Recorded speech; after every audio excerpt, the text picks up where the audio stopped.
A police officer was walking downtown with his little girl when they stopped at a street corner where a ragged man was holding a sign that read, $5 for the beast. Behind the sign sat an old German shepherd, ribs showing, one ear bent, and scars all over his body. The little girl tugged her father's sleeve and begged, "Please, Daddy, can we save him?" He hesitated, but the moment their eyes met, something inside him broke. This was not just a dog, it was a soul crying for one last chance. What happened after he paid those $5 would uncover a hidden world of cruelty, rescue, and redemption, a journey that would forever change their lives and restore your faith in miracles. What happened next will make you cry and believe in second chances again. Before we start, tell me, where are you watching from? Drop your country in the comments, I'd love to see how far this story travels. The summer sun of Montana pressed down on the small town of Clearbrook like a weary hand, warming the red brick storefronts and shimmering against the dusty pavement. It was late afternoon, the kind of golden hour when the air carried both the fatigue of the day and the promise of cooler twilight. A light breeze rattled the tin sign above the old diner, and children's laughter echoed faintly from a park 2 blocks away. Officer Ethan Miller walked slowly along Main Street with his daughter, savoring a rare day off. Ethan was 38, tall, broad-shouldered, with short brown hair touched faintly by early grays at the temples. His gray eyes, often described as calm yet burdened, carried the wear of too many years on the police force. His clean-shaven face showed lines that weren't just age but the residue of a marriage that had ended bitterly 3 years prior. Since then, he had thrown himself into raising his daughter and into work, wearing responsibility like a shield. Beneath his navy polo and worn jeans was a man who looked steady to others, but inside he often wrestled with loneliness. Beside him skipped Sophie Miller, 9 years old, her blonde hair tied into a messy ponytail that bounced as she moved. She had Ethan's gray eyes, but none of his heaviness. Her eyes were bright, filled with the kind of hope only a child can hold. She wore a pale yellow sundress with white sneakers that had already collected dust from summer play. Sophie was curious, talkative, and endlessly compassionate, a trait she had inherited from her late grandmother who had spent her life caring for stray animals. Sophie often reminded Ethan of that woman, his mother, which both warmed him and made him ache. As they walked past the grocery and the shuttered bookstore, Ethan caught sight of a figure sitting hunched at the corner near the bus stop. The man was Harold Boone, or at least that was the name Ethan would later recall from a complaint once filed about public loitering. Harold was a man in his 50s, skin leathery from years outdoors, his beard scraggly and unkempt, streaked with gray. His clothes hung loose faded plaid shirt, torn jeans, boots with soles half gone. He carried the aura of someone who had slipped through society's cracks long ago. His eyes darted about nervously, and though he looked weary, there was something sly beneath the surface, like a man accustomed to surviving through half-truths. But it wasn't Harold who made Sophie stop in her tracks. Beside him, tethered loosely by a fraying rope, lay an old German shepherd. The dog's coat was sable but dulled with grime, streaked with patches of gray around the muzzle and legs. Its ribs were faintly visible beneath the thinning fur, and one ear bent awkwardly, as if broken long ago and never healed properly. The dog's hind leg trembled when it tried to shift, suggesting an old injury that still haunted its steps. Yet the most striking thing were the eyes, deep, dark brown, glossy with pain but carrying a flicker of life that refused to die. A battered piece of cardboard leaned against Harold's knee, scrawled in black marker, $5 for the beast. Sophie gasped, her small hand instinctively tightening around her father's fingers. "Daddy?" she whispered, her voice almost trembling. "Look at him." Ethan's eyes followed hers. He saw a dog that should have been proud and strong, reduced to a shadow of itself. He had seen neglected animals before in his line of work, but something about this one, the quiet dignity even in its suffering, made his chest tighten. Still, Ethan's practical side stirred. "Sweetheart," he said softly, "we don't know this dog. He could be dangerous. and we already have enough to handle at home." But Sophie wasn't listening. She had crouched down, her sundress brushing the sidewalk, and was staring into the shepherd's eyes. The dog lifted its head slightly, meeting her gaze. For a moment, the busy street, the honking cars, the sweltering sun, all of it seemed to fade. In those eyes, Sophie saw not a beast, but a soul pleading for mercy. "Please, Daddy," Sophie begged, looking up at him now, her gray eyes brimming with tears. "He needs us. We can't just leave him here." Ethan hesitated. He looked at Harold Boone, who gave a half smirk. $5, officer. That's all it takes.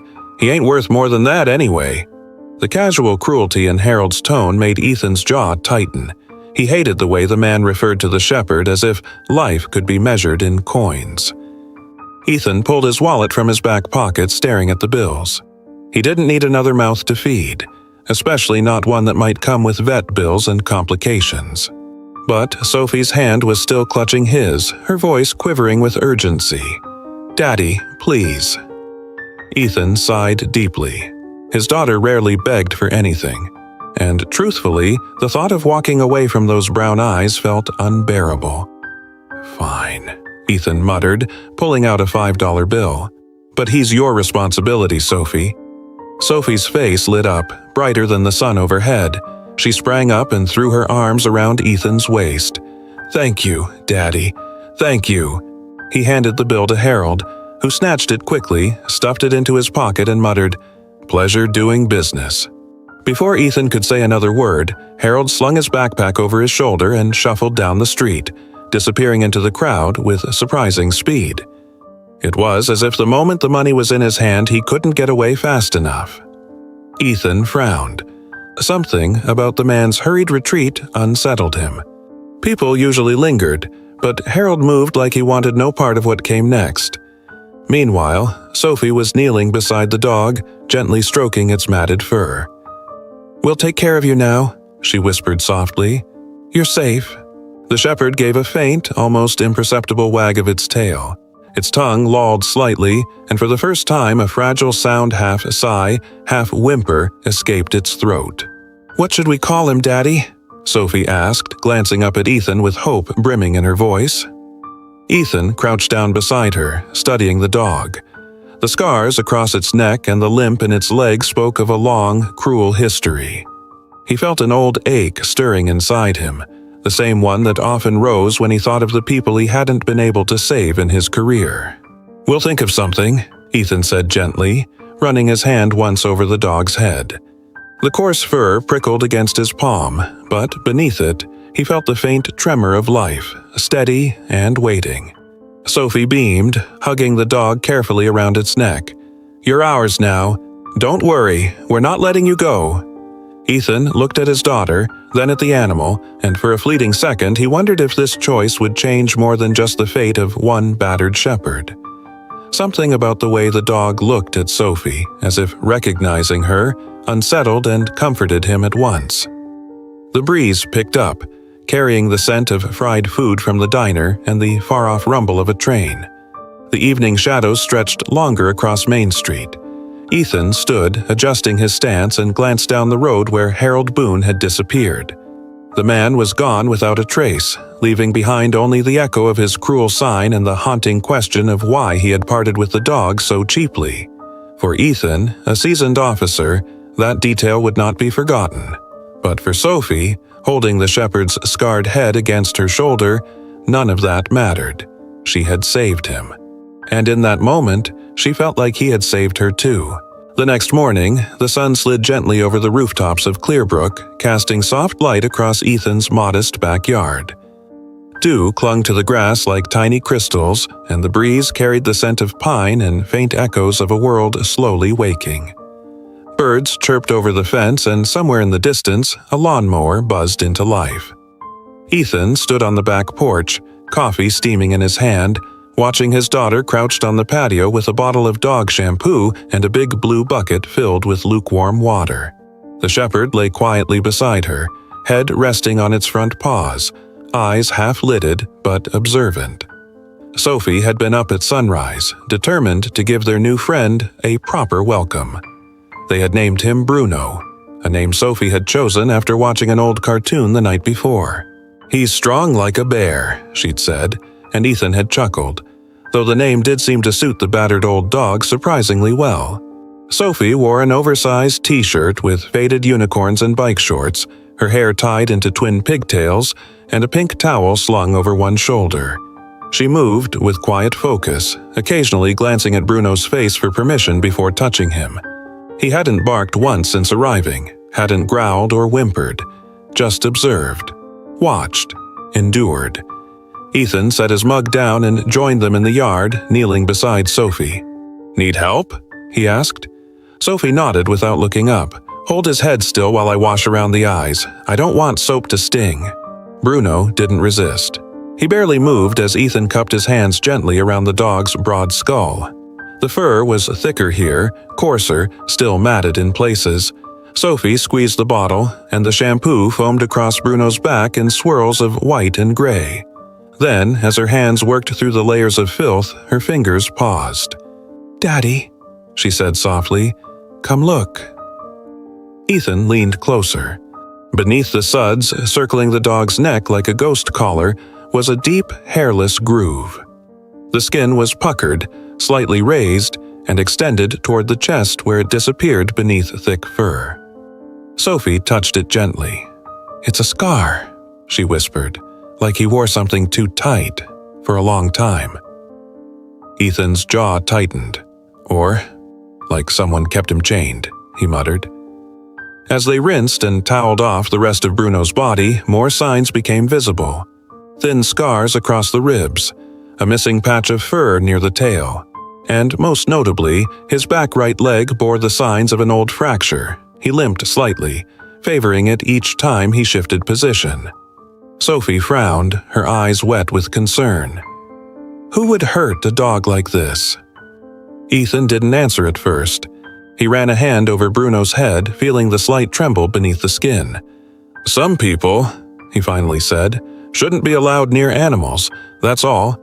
"Do you think he was a police dog?" Sophie asked. "Or a soldier's dog?" "Could be," Ethan replied, studying the dog's posture alert but calm, disciplined, even in pain. "He moves like he was trained." Bruno sneezed once, then looked up at Sophie as if he understood every word. She smiled and wrapped her arms gently around his neck, careful not to press too hard against the scar. "He's not just a dog," Sophie whispered. "He's a survivor." Later that afternoon, they sat on the porch together. Ethan reading the newspaper, Sophie drawing pictures of Bruno in her sketchbook. The old shepherd lay sprawled beside her, breathing slow and steady. Every now and then, Sophie would talk to him in a low voice, telling him stories about her school, her favorite ice cream flavor, and about her mom, though that part came quieter. "She left when I was 6, Sophie said, scratching behind Bruno's ear. "It was just a regular day, and she didn't come back. Daddy says it's complicated, but I think she just didn't love me enough." Bruno shifted his head onto her lap. She looked down at him, eyes wide. "But it's okay. I have Daddy, and now I have you." From behind his newspaper, Ethan heard every word, his hands stilling for a moment. He didn't speak, just watched as Bruno thumped his tail faintly against the porch floor. As the sun dipped lower, a sharp barking erupted from across the fence. Rufus, the large black mastiff belonging to their neighbor, lunged at the wooden boards with a deep growl. Rufus was known in the neighborhood for being territorial and unpredictable, especially when unleashed. Sophie startled, her colored pencils scattering. Bruno jerked upright, his ears perked well, one of them, and his gaze locked on the fence.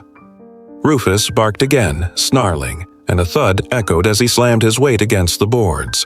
Before Ethan could rise, Bruno had moved. The old shepherd pushed himself up, limped down the porch steps, and took a wide stance between Sophie and the direction of the barking.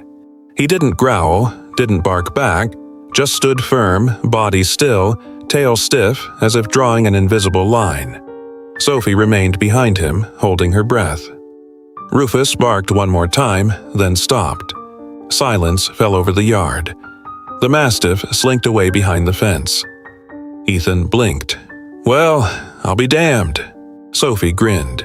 "He protected me." Bruno turned his head slightly, as if checking Sophie was safe, then slowly lowered himself to the grass with a groan. Ethan approached and knelt beside him. "That took guts," he murmured, rubbing the shepherd's chest. "You may be old, but you've still got it." That night, as Ethan tucked Sophie into bed, she clutched her stuffed bunny in one arm and whispered, "Can he sleep in my room?" Ethan hesitated. Bruno was old. What if he growled in his sleep? What if he snapped from pain?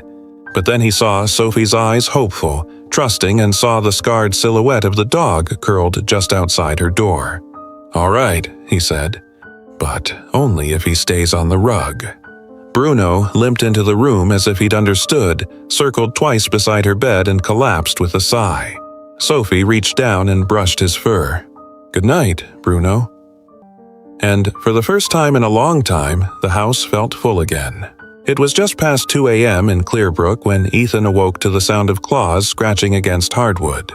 At first, he thought it was the wind stirring through the shutters, but then came the low, guttural growl, deep and unrelenting. Ethan sat up in bed, his hand instinctively reaching for the flashlight on the nightstand. He moved quietly down the hallway, barefoot, past Sophie's closed door. The noise grew louder, scratching, whining, and a sharp, insistent bark. Bruno was in the kitchen, pacing near the back door, his tail stiff, ears alert, the bent one twitching in agitation. His entire body pointed toward something outside, something unseen. The dog's growl grew deeper when Ethan approached. Ethan opened the door, and Bruno surged forward, not with the wobble of an old dog, but with surprising speed and precision. Ethan barely had time to grab his flashlight and jacket before the shepherd disappeared around the side of the house. "Bruno!" he called into the darkness. But the dog didn't stop. Ethan followed, the beam of his flashlight slicing through the night mist that had crept in low and heavy. The air smelled faintly of oil and earth. Crickets fell silent as his boots crunched down the gravel path that led behind the neighborhood's old boundary fence. Bruno's silhouette was visible now and then in the beam, weaving in and out of overgrown brush, pausing only to glance back and make sure Ethan followed. They moved past the abandoned railroad track that split Clearbrook from the old industrial zone, a collection of rusted-out warehouses and condemned storage lots that the town never bothered to demolish. Ethan hadn't been back here in years. Bruno finally stopped in front of a tall chain-link fence partially collapsed under the weight of time. Behind it stood a structure Ethan barely remembered. Lot 16, once a shipping depot, now overtaken by weeds and shadows.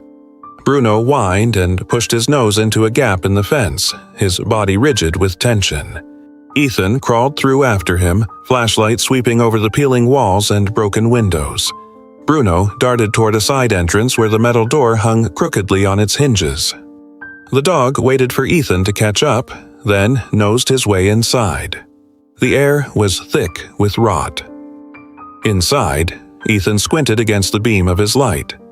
The warehouse floor was coated with dirt, sawdust, and something darker. The air smelled like wet rust and old urine. Then the beam hit metal. Rows of old kennels, some stacked, some collapsed, stretched along the far wall. Most were empty, their doors hanging open like broken mouths. But in a few, the latches were still closed, though the cages inside were filled only with filth and the gnawed remains of old collars. Bruno growled lowly, the sound rumbling from his chest. Ethan stepped carefully toward the cages. One held a faded dog tag, Juno. Another had a torn blanket with blood dried into its fibers. He touched the edge of one rusted kennel and it wobbled dangerously, revealing scratch marks etched deep into the floor beneath. Then came the click. Ethan turned fast, his hand moving to the grip of the revolver at his waist. The sound had come from deeper inside, behind a partition of crates. Bruno had already begun to move, body low, muscles tense. They rounded the crates together. No one was there, but Ethan found evidence. A pile of boxes had been stacked in a way that created a makeshift wall. Behind it, an old desk with a filing cabinet stood coated in dust. Ethan opened the top drawer. Inside were logbooks, names of dogs, breeds, weights, dollar amounts. The back page was marked with a faded red stamp, X14, hold for pickup. Ethan's stomach turned. He remembered now, a case from 2 years ago. There had been whispers of a dog smuggling operation in Clearbrook. People reported strange vans at night, dogs howling in abandoned areas, but nothing had stuck. No witnesses, no hard evidence. The town didn't have the resources to follow it through. He had let it go. Now the guilt settled heavy in his chest. Bruno stood beside one of the crates, his nose pressed against the wood. He barked once, sharp. Ethan opened the top empty, except for a dirty bowl and torn nylon leash. On the side of the crate, a number had been spray-painted in black. Number 24. Ethan leaned back, running a hand through his hair. "This wasn't just someone keeping strays," he muttered. "This was organized." Bruno whined again and looked toward the side wall. There, barely visible beneath a tarp, was a rusted cage on wheels large enough for 4 dogs. The smell was worse there, and Ethan didn't want to guess how long it had been since it was last used. He took pictures, every cage, every document, every collar and chain. Then he walked back to Bruno, who now sat watching him with unwavering eyes. "You led me here for a reason," Ethan said. "Did they do this to you?" Bruno didn't respond, of course, but in the silence Ethan felt as if the dog already knew everything, had lived it. Maybe he had escaped. Maybe someone let him go. But one thing was clear now, Bruno hadn't just wandered into their lives. He had returned. When they made it home just before dawn, Sophie was waiting at the door in her pajamas, rubbing her eyes. "Where did you go?" she asked sleepily. Ethan knelt beside her. "Bruno took me somewhere, a bad place." Her eyes widened. "Was he scared?" Ethan looked at Bruno, then back at his daughter. "No," he said softly. He was brave. The following morning, Ethan couldn't shake the images from the warehouse out of his head, the rusted cages, the bloodied blankets, the names scratched into metal. It all felt too intentional to be random. He sat in his small home office, coffee gone cold beside him, papers spread across the desk. Among the documents he'd taken from Lot 16 was a torn envelope, faded from time and water damage. Scribbled in faint ink were the words, Kennel X14. He typed the phrase into the state database but found nothing useful. The code didn't match any registered facility in Montana, but it did match a shelter permit number from a case file buried in the police archives, an abandoned kennel that had once been used as a legitimate boarding service. Ethan remembered now vaguely. The owner had died unexpectedly, and the property went into foreclosure, but no one had connected it to anything criminal at the time. Ethan leaned back in his chair. Something didn't add up. Why would a criminal ring use a defunct kennel's ID? And more importantly, why did Bruno lead him straight to a place tied to it? That evening, Ethan prepared for patrol duty, slipping into his dark navy uniform and strapping his utility belt. Bruno sat by the front door, watching with his usual stoic calm. His wounds had begun to heal, but the limp in his hind leg remained. He was a soldier in retirement, but still alert to duty. "Sorry, buddy," Ethan said, patting his head. "Not tonight. Gotta handle this one alone." Unbeknownst to him, from the hallway stairs, Sophie watched quietly. She wore her green hoodie and jeans, her sneakers already laced. Her face held the determined look of a girl who had made up her mind. Moments later, when Ethan's cruiser pulled away into the dusk, the side gate creaked open. The sun had nearly set when Ethan parked near the east side of town. His plan was to scout the narrow creek bridges near Route 7, areas often neglected and known for night activity. He walked the path behind the old grain silos, flashlight in hand, but found nothing suspicious. Meanwhile, Sophie crept behind the trees along the outer fence of the walking trail. She had followed the cruiser on her bike, careful to keep a few blocks back. She wasn't sure why she did it. Maybe it was curiosity. Maybe it was fear for her dad. but she told herself she'd just stay close and then bike home. It was near the third bridge when Sophie heard it, a faint whimper beneath the concrete. She paused, looked around, then carefully climbed down the embankment. Under the bridge, among piles of leaves and broken crates, she spotted a small figure shivering in the shadows, a puppy brown and tan, matted with dirt, one eye swollen shut. It looked no older than 4 months, ribs protruding, and its tail curled tightly under its belly. Sophie knelt down slowly. "Hey, it's okay," she whispered. "I won't hurt you." The puppy didn't move, just stared with tired, frightened eyes. Sophie took off her hoodie, wrapping it around the pup gently. It trembled against her chest but didn't resist. Her heart broke as she realized how cold the animal was, how light it felt in her arms. Up on the trail, Ethan called dispatch for routine status when he noticed a flash of movement in the trees. A blur of green, a streak of hair, and something small in someone's arms. "Sophie?" His voice sliced through the dark. She froze. "Don't be mad," she called out, stepping into the light. "I found him under the bridge." Ethan hurried over, his pulse spiking with a mix of fear and relief. "You followed me? Sophie, this isn't safe." "I know," she interrupted, her chin trembling, "but he was alone and scared, just like Bruno was." Ethan sighed, placing a hand over his face. He looked down at the puppy, clearly abused, neglected. There was no way he could turn it away. They drove home in silence. Sophie cradled the pup in her lap the whole way. Back at the house, she named him Buddy. He was a mixed breed, possibly terrier and shepherd, with floppy ears and a tiny white patch on his chest.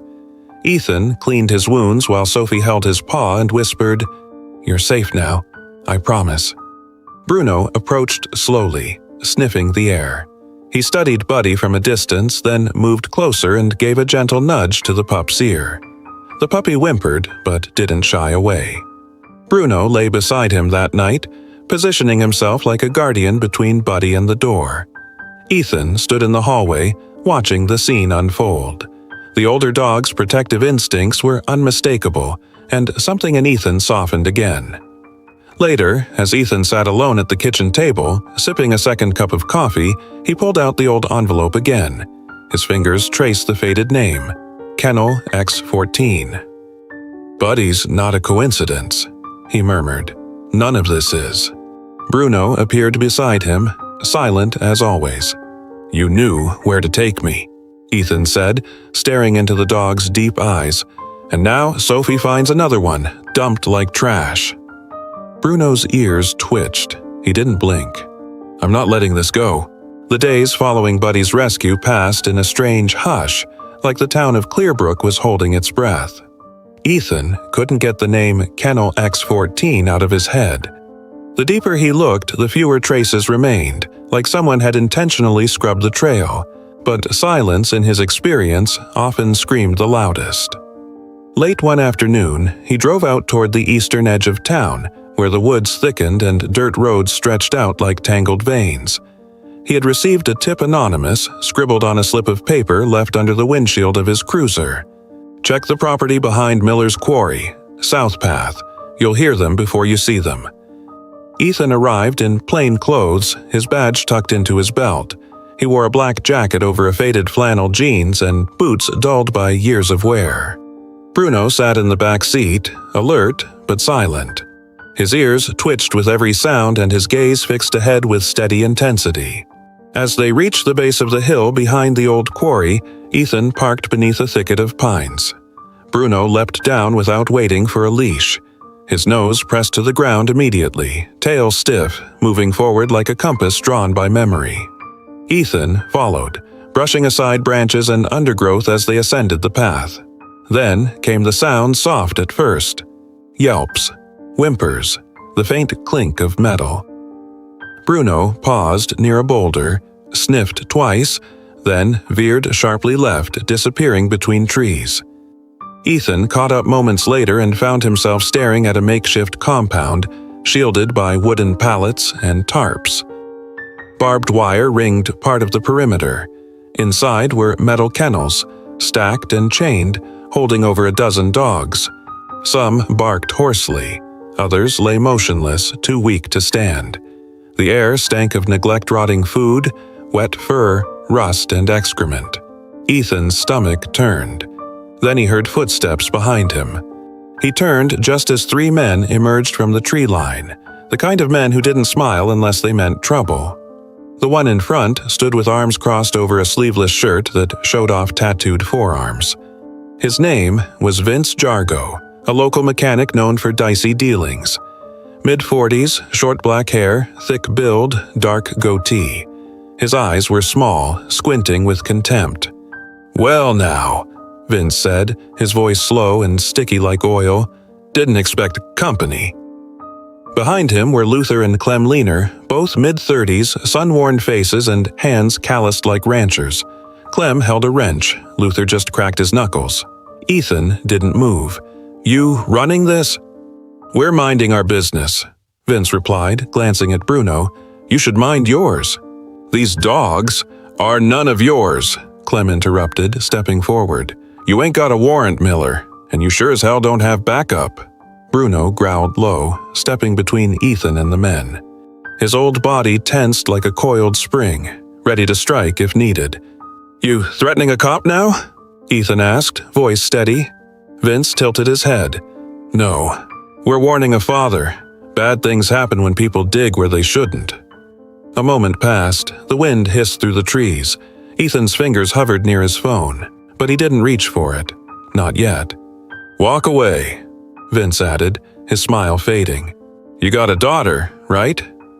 That did it. Bruno lunged forward with a bark that shook the leaves.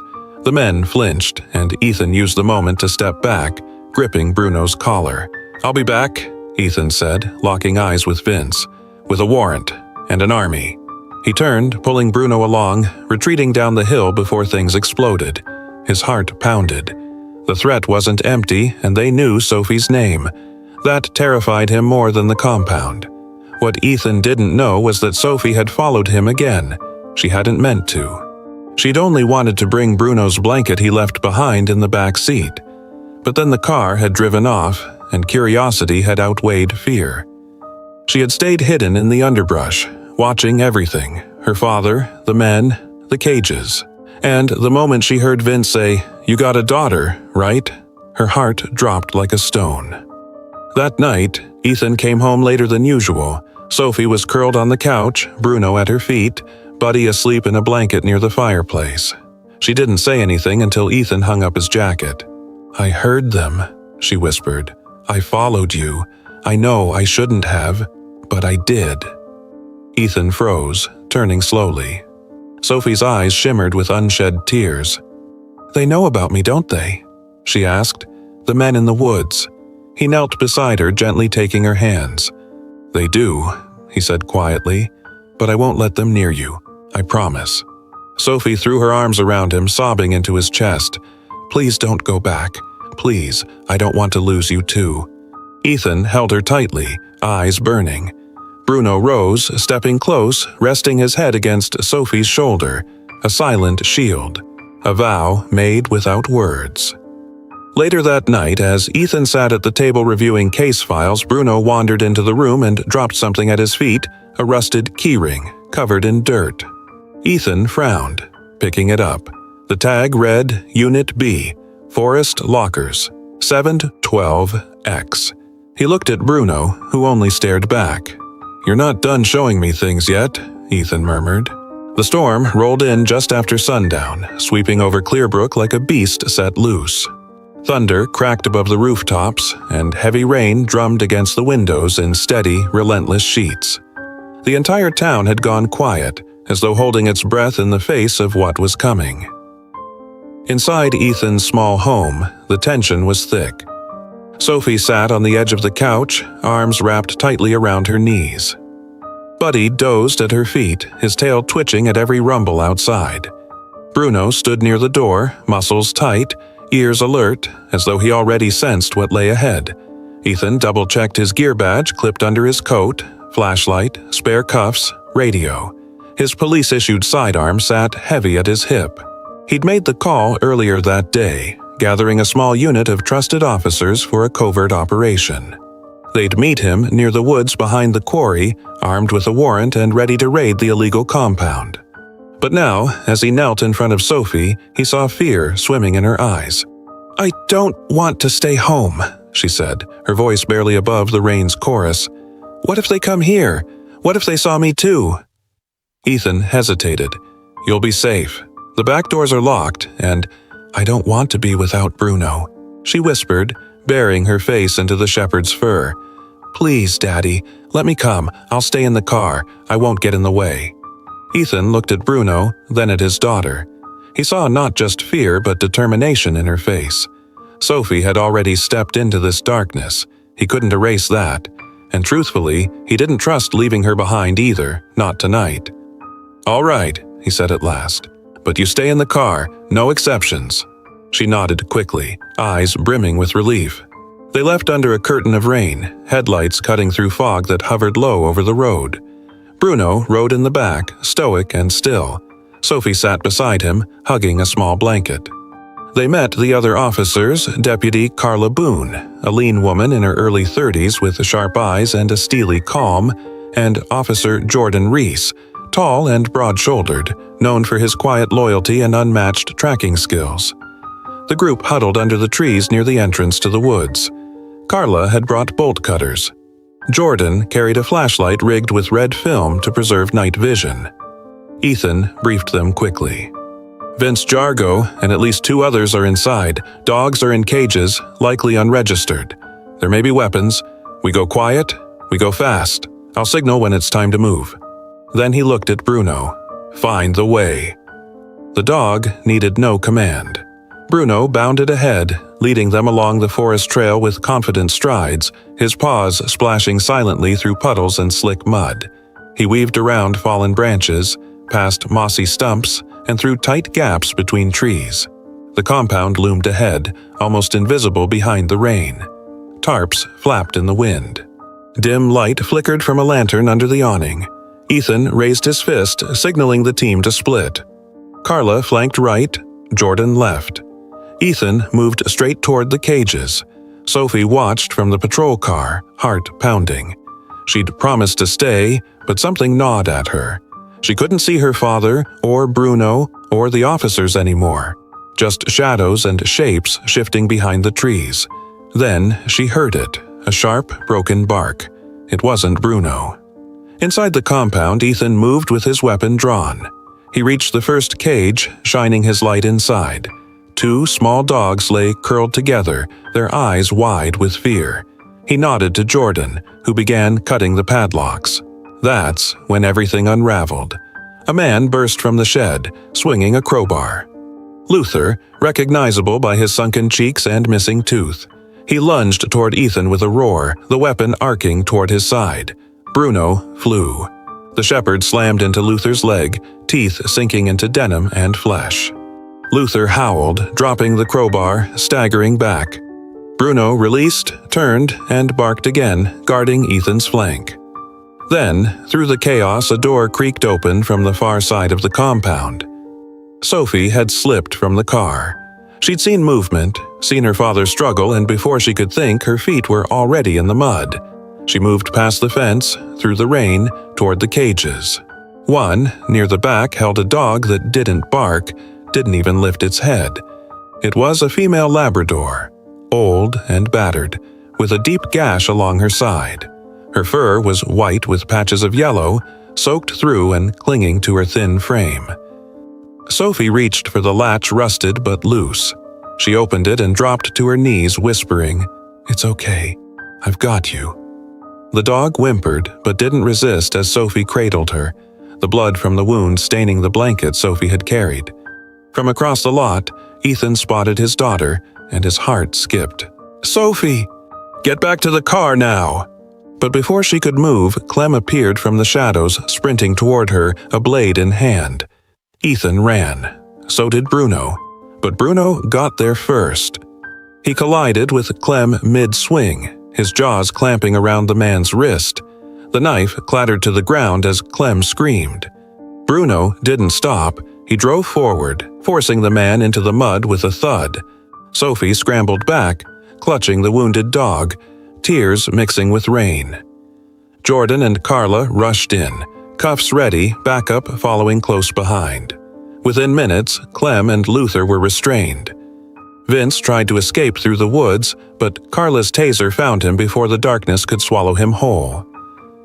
The compound fell quiet. Ethan dropped to his knees beside Sophie, wrapping both her and the bleeding Labrador in his arms. He whispered thanks against her wet hair, heart pounding with the weight of everything they had almost lost. Bruno limped over, fur soaked, muzzle speckled with mud and blood. He sat beside them, chest heaving, eyes on Ethan. "You saved us," Ethan said. And Bruno, the old broken dog no one had wanted, simply lowered his head and rested it against Sophie's leg. The storm had passed, but the air still held a lingering heaviness, as if the land itself remembered what had happened the night before. The woods near the quarry were quiet now, no more barking, no more cries. But the memory of 40 cages and the stench of fear still clung to Ethan's senses like wet smoke. At the precinct, processing paperwork from the raid had taken most of the morning. By noon, all three men, Clem, Luther, and the man behind it all, Joe Carter, were locked in holding cells awaiting transfer. Ethan stared at the file on his desk. The name was unmistakable. Joe Carter, a man he hadn't seen in nearly 6 years. A man he thought had vanished from Clearbrook after a string of minor arrests and shady dealings. But here he was again, older, more hardened, and far more dangerous than before. Ethan walked down the corridor to the temporary interview room, nodding at the officer on duty. Inside, under dim fluorescent light, Joe sat with his hands cuffed to the table, looking exactly as Ethan remembered. Thin frame wrapped in a grimy olive jacket, graying beard untamed, eyes sharp and amused, like a man who still believed he was holding the upper hand. "So," Joe muttered when Ethan walked in, "they send you because you used to owe me a drink? Or because you're the only one dumb enough to think this matters?" "I'm here," Ethan said calmly, "because I know what you did." Joe scoffed. "I've done a lot of things. You'll have to be more specific." Ethan sat, sliding a printed photo across the table, a shot of Bruno, taken the day before, standing proudly near one of the rescue trucks. Joe's face twitched. "Well, I'll be damned. You got that mutt still alive?" "He's not a mutt," Ethan said. "He's a trained canine, formerly assigned to the State Narcotics Task Force. You sold him, chained him, left him with scars that won't ever heal." Joe shrugged, leaning back in the chair with a creak of metal. "He got injured. Wasn't worth much after that. No one wants a broken dog." Ethan's voice turned low. "He still saved lives. He still protected people even after everything you did." Joe sneered. "Then you're lucky. But don't act like he's special. He was a tool, and tools wear out." Ethan stood slowly. "You don't understand loyalty. That's why you'll never see what he's worth." He turned and left before his anger could say more. Back at home, the evening sun stretched long golden beams across the floorboards. Sophie sat in the living room beside Bruno, gently brushing his fur with her fingers. Buddy lay curled at their feet, while Hope, the injured Labrador Sophie had saved, rested on a thick towel nearby, her side bandaged but her breathing steady. Ethan walked in quietly, removed his jacket, and sat across from his daughter. She looked up at him, eyes questioning. "Was it him?" she asked. Ethan hesitated, then nodded. "Joe Carter," he said. "The man who used to own Bruno." Sophie blinked, stunned. "The one who sold him?" "Worse," Ethan said. "He used him until he couldn't anymore, and when Bruno got hurt, he threw him away." Silence filled the room. Sophie reached for Bruno and wrapped her arms around his neck. The dog remained still, eyes closed, breathing slow. She buried her face into his fur, her voice cracking. "I won't ever let anyone throw you away again," she whispered. "Never." Bruno turned his head slightly, resting his chin on her shoulder. Ethan felt something shift inside him, something quiet but powerful. The kind of weight that came when a child took on pain that wasn't hers and decided to turn it into love. Later that night, after tucking Sophie into bed, Ethan stood in the kitchen pouring a mug of chamomile tea when he heard soft patting behind him. Bruno entered, moving slower than usual, his limp a little more noticeable after the events of the night before. Ethan crouched beside him. "You did good, buddy," he whispered. "Better than any officer I've ever worked with." Bruno blinked once and Ethan swore he understood every word. He reached into his pocket and pulled out a silver, badge-shaped tag, something he'd found years ago in storage, an old K9 unit tag engraved with the word Valor. He fastened it gently to Bruno's collar. "You earned that a long time ago." Bruno leaned into him, pressing his head against Ethan's shoulder. Outside, the moon rose high over Clearbrook, and inside the quiet house, the ghosts of the past finally began to loosen their grip. Summer returned slowly to Clearbrook. The trees along Main Street turned fuller and greener, and warm wind carried the scent of wildflowers and cedar across the hills. What once felt like a town buried in silence had begun to stir with something new, something softer. At the edge of town, just beyond the white picket fences and a winding gravel drive, Ethan's backyard had transformed. What was once an ordinary lawn was now a carefully arranged series of kennels and play areas, shaded by canvas and surrounded by a low wooden fence Sophie had painted herself in bright sky blue. There was a small shed converted into a grooming station, 2 water pumps, and a patch of soft grass where dogs now lay in the sun or chased each other between beds of daisies. Above the entrance, hung proudly on a handmade wooden post, was a sign painted in pink and white, "Home for Paws." The lettering was uneven, but the message was clear. Sophie stood beneath it one morning, her hands on her hips like a general surveying a beloved kingdom. Her messy braid was tucked under a straw hat, her shorts smudged with dirt, and a determined smile stretched across her face as she watched Hope the older Labrador with a healing scar wander happily across the grass.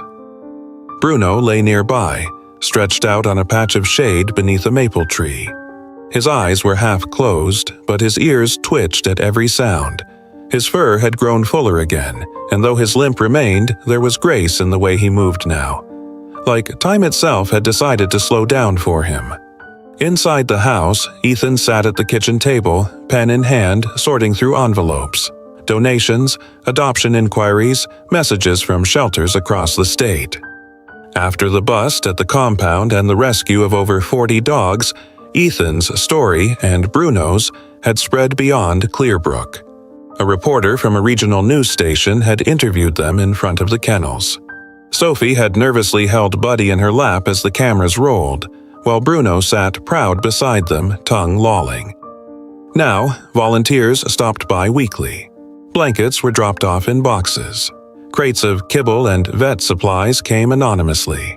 A retired woman named Mrs. Rowley, who once glared from across the street when Sophie's basketball bounced into her garden, now visited twice a week with homemade dog biscuits and a thermos of sweet tea for Ethan. Mrs. Rowley was in her late 60s, sharp-boned, with a tight silver bun and a voice that cracked like dry twigs when she scolded. But her hands were always gentle when she pet Bruno. Her late husband had worked with search and rescue dogs, and she claimed, "Bruno's got the same eyes, knows more than he lets on." Ethan had smiled when she said it. He believed it, too. One afternoon, while cleaning out the kennel gutters, Ethan noticed Sophie standing in the corner of the yard staring out toward the woods. He approached. "What are you thinking?" Sophie turned slowly, rubbing the back of her neck. "Just remembering." "About that night?" She nodded. "I was scared," she admitted. "But when Bruno stood in front of me, I wasn't anymore. It was like he told me I'd be okay, without saying anything." Ethan looked down at Bruno, who had quietly padded up beside them. The shepherd sat, calm and still, as Sophie rested a hand gently on his head. "You know," Ethan said, "when I first brought him home, I thought I was rescuing him." Sophie smiled softly. "But he rescued us." The three of them stood there for a while, no words needed. Later that week, they hosted an adoption day, the first official one. A few families came, some from neighboring towns. Children laughed as they played with the puppies in the yard.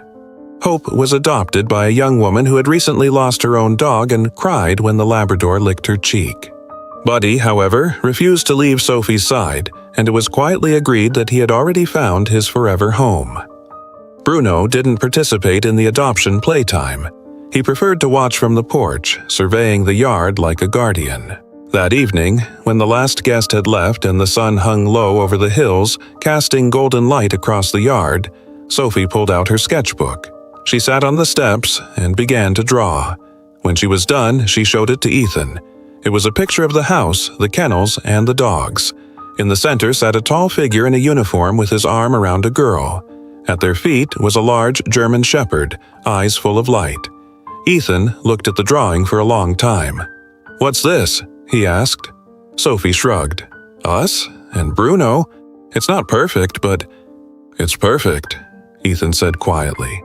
That night, as moonlight bathed the fields and the wind rustled softly through the trees, Bruno rested on the porch, his head on his paws. His breathing was steady. His ears twitched once.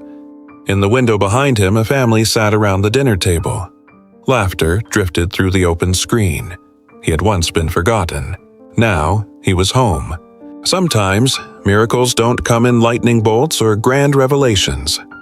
Sometimes they arrive quietly. Limping through the rain with scarred paws and tired eyes, asking for nothing but a second chance. Bruno was more than a dog. He was a reminder that no life is ever too broken to heal, no soul too forgotten to be found again. Through his loyalty, he taught a grieving soldier and a lost little girl how to become a family, how to believe in goodness again.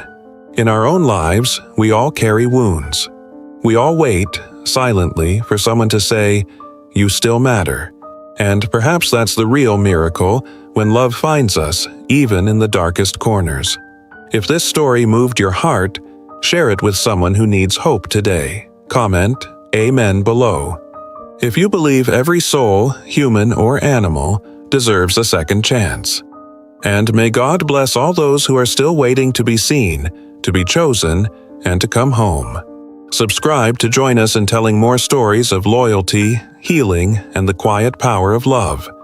Drop your country in the comments. Let's see how far Bruno's story reaches, and may God bless every viewer who reads this.